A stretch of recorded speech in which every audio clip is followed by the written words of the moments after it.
1873 সালে যাত্রা শুরু এই ট্রামের। তারপর 1902 সালে বৈদ্যুতিন ট্রাম আসে। এই ট্রাম একসময় কলকাতার রাজপথে গমগমিয়ে চলছে। নিত্যদিনের অফিস যাত্রী থেকে স্কুল পড়ুয়া সকলের একটাই যাওয়ার উপায় এই ট্রাম।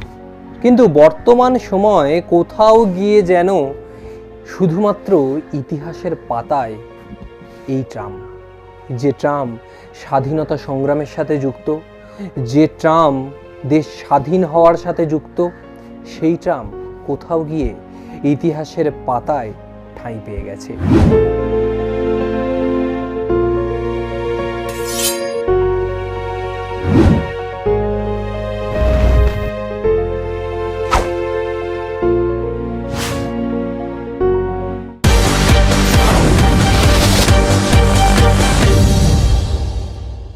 একের পর এক বিধানসভা নির্বাচন আসে। বিধানসভা নির্বাচন ঘিরে রাজনৈতিক দলের প্রস্তুতি, নেতৃত্বদের প্রস্তুতি, সমস্ত প্রস্তুতি দেখতে পাওয়া যায়। কিন্তু এই বিধানসভা নির্বাচনের আবহে যে দলই সরকার গঠন করুক না কেন, সেই দল যারা এই ট্রাম চালাচ্ছে, যাদের নিত্যদিনের রুজি রুটি এই ট্রাম, তাদের নিয়ে কতটা ভাবছে। আজকে রয়েছি বালিগঞ্জ বিধানসভার অন্তর্গত বালিগঞ্জ ট্রাম ডিপোতে।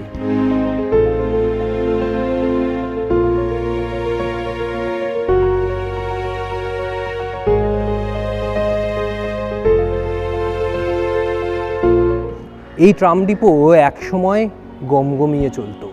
গমগমিয়ে এখান থেকে প্রত্যেক দিন কয়েকশো ট্রাম বেরোতো। কিন্তু যারা ট্রাম চালান তারা আজ কোথাও গিয়ে সেই ব্যবসা আর পাচ্ছেন না। তাদের রুজি রুটিতে কোথাও গিয়ে যেন সেই এফেক্টটা পড়ছে। তারা কোথাও গিয়ে চাইছেন যে সরকারই আসুক না কেন আবার ট্রামের দিকে নজর দিক। কি বলছেন তারা, শুনে নিন।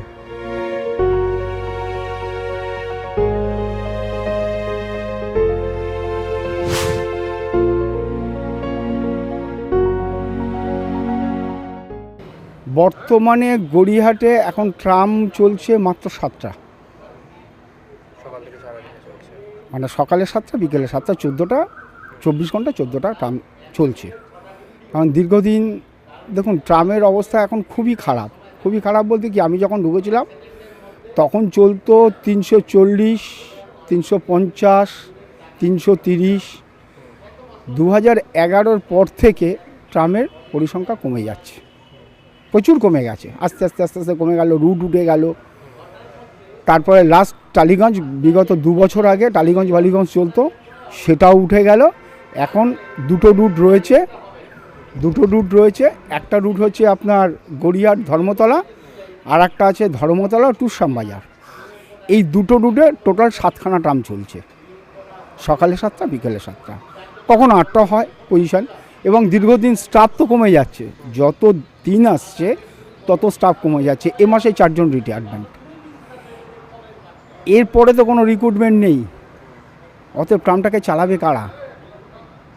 আগে যেমন ড্রাইভাররা জয়েন করেছিল ধরুন 87, 88 বা 82, তখন প্রচুর ছিল। কিন্তু 2011-র পর থেকে রিটায়ারমেন্ট যেমন হচ্ছে, ট্রামের সংখ্যাও কমে যাচ্ছে সেরকম। আপনি কত বছর কাজ করছেন? আমার 35 ইয়ার্স। আগে তাও যখন 35 বছর আগে আপনি আসেন তখন কতজন কাজ করতো এখানে? তখন অ্যাপ্রক্সিমেট প্রায় 8,000। 8,000 লোক। আর এখন দাঁড়িয়ে এখন যদি আপনি খোঁজেন তাহলে খুব বেশি হলে 1,000 মতো হবে টোটাল। আমার পার্মানেন্ট এমপ্লয়ি 1000।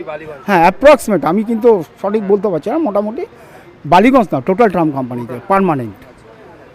আর গড়িয়াহাটে তো এখন কন্ডাক্টর ড্রাইভার মিলে গোটা 50-55 জন আছে। একদিকে তো বাংলায় বিধানসভা নির্বাচন শেষ হলো, নতুন সরকার আসছে, বা তৃণমূলই থাকুক বা অন্য কোনো দল যেই আসুক না কেন, আপনারা এত বছরই ট্রামের সাথে যুক্ত, এটাই তো আপনাদের রুজি রুটি। 100 বার। শুধু রুজি রুটির ব্যাপার নয়, ব্যাপারটা হচ্ছে একটা হেরিটেজ। মানে ভারতবর্ষে একটা হেরিটেজ হচ্ছে ট্রাম। এই ট্রামটাকে আমরা যেহেতু আমি কন্ডাক্টর, আমি দেখি বিভিন্ন স্টেট থেকে ট্রাম দেখার জন্য এখনও মানুষ আসে। কিন্তু আমরা যেই সরকার আসুক, যে থাকুক বা যে আগামী দিন আসবে, তাদের কাছে আমাদের জোরহাত করে অনুরোধ, যাতে ট্রাম শিল্পের ওপর একটু নজর দেওয়া হোক। কারণ এটা যদি উঠে যায় এখন, তো আমাদের পরের জন্ম যারা থাকবে তারা ট্রামটার নাম শুনবে কিন্তু চোখে দেখতে পারবে না। এটাই মানে আমাদের এমপ্লয়ীদের, মানে আমরা সব এমপ্লয়িরা একই কথা বলতে চাই, যাতে ট্রাম শিল্পটাকে থাকে, এর বিকল্প কিছু নেই। এখনও রাস্তায় আমরা যখন ট্রাম নিয়ে যাই, তখন ধরুন আমাদের তো আগে ফুটপাথ ছিল, ট্রামের একটা ফুটপাথ ছিল, নির্দিষ্ট জায়গায় দাঁড়ালে পরে যে প্যাসেঞ্জার ওখানটা দাঁড়ালো আমরা তুলে নিয়ে গেছি, সেটা আমিও কাজ করার সময় আমি দেখেছি। কিন্তু বিগত যে সরকার আসার পরে দেখি ওটা কোনো রুট, মানে ট্রামের স্টপেজ বলে কিছু নেই, এখন টোটাল মেন রাস্তার উপরে। এখনও যখন আমরা যাই তখন রাস্তার এপার থেকে বয়স্ক লোকরা হাত দেখায় যে আমরা ট্রামে চড়বো, তারা কিন্তু বাসে উঠতে পারে না, কারণ বাসের কভার এরিয়া আর ট্রামের কভার এরিয়া অনেক ফারাক,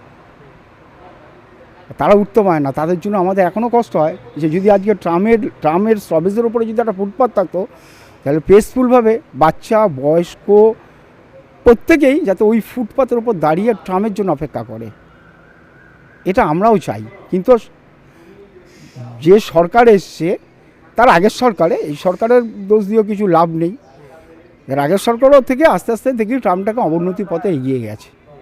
তা আমরা যে সরকারই আসুক, আমরা চাইবো যাতে ট্রাম শিল্পটাকে থাকে, যে পরের জন্ম তারা দেখতে পারে যে একটা কলকাতার হেরিটেজ একটা ট্রাম চলতো কলকাতার বুকের ওপর দিয়ে। এখানে সকালে 5খানা চলে, বিকালে 5খানা চলে। সকালে 5টা বিকালে 5টা। কত দূর এখান থেকে গড়িয়াহাট থেকে? এই না, গড়িয়াহাট থেকে ধর্মতলা শ্যামবাজার। শ্যামবাজার। তা একদিকে তো বাংলায় নির্বাচন শেষ হয়ে গেল, তারপর একটা সরকার আসবে, শপথ নেবে, সেটা যে সরকারই আসুক না, তাদের কাছে আপনাদের কি প্রত্যাশা থাকবে? এই ট্রাম নিয়ে কি কিছু চিন্তা? হ্যাঁ আছে তো, হ্যাঁ, কি মানে একে রাখা যায়। কি হ্যাঁ, চাইবেন আপনারা ট্রামটা নিয়ে? ট্রাম চালাতে এই তো চাইবো না, ট্রাম চালুক। ট্রাম চললে কতটা আপনাদের কি পুরোটাই এই ট্রামের উপরই নির্ভরশীল? হ্যাঁ, আমার ট্রাম ড্রাইভার আছে। কত বছর ধরে চালাচ্ছেন? আমি তো 3 বছর ধরে চালাচ্ছি। হ্যাঁ, আগে ছিলাম পয়েন্টসম্যান, পয়েন্টসে কাজ করতাম, 3 বছর ধরে প্রমোশন হয়েছে, ড্রাইভারে এসছে।